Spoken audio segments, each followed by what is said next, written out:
আসসালামু আলাইকুম, সবাইকে শুভেচ্ছা। আশা করি ভালো আছেন। আমরা যেহেতু বাংলাদেশের ব্যাংকিং সেক্টরের ক্রেডিট ডিপার্টমেন্ট নিয়ে কথা বলছি, আমরা এখন কৃষি লোন নিয়ে কথা বলছি। আপনি যখন কোনো ব্যাংক বা আর্থিক প্রতিষ্ঠানে কৃষি লোন নিতে যাবেন, তো আপনাকে তখন কিছু জামানতের ব্যাপারে কথা বলতে হবে। সাধারণত 15 বিঘা জমির পর্যন্ত এবং 15 বিঘার নিচে জমি শস্য ফসল ফলানোর জন্য যদি ব্যাংক আপনাকে কোনো লোন প্রদান করে, তাহলে ওই জমির ফসল শুধু জামানত হিসেবে রাখতে পারবে। এছাড়া আর অন্য কিছু জামানত রাখার প্রয়োজন নাই। কিন্তু এর থেকে বেশি পরিমাণ জমি শস্য ফসল উৎপাদনের জন্য যদি কেউ লোন নেয়, তাহলে ব্যাংক তার নিয়ম মতো এই জামানত রাখতে পারবে।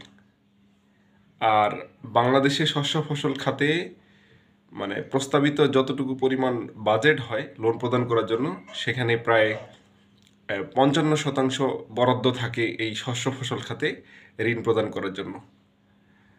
আর এই শস্য ফসল খাতকে ব্যাংক বিভিন্ন তালিকাভুক্ত করেছে, বিভিন্ন লেয়ারে ভাগ করেছে, যেটা আমি আপনাদের ধাপে ধাপে আলোচনা করব। ধন্যবাদ সবাইকে।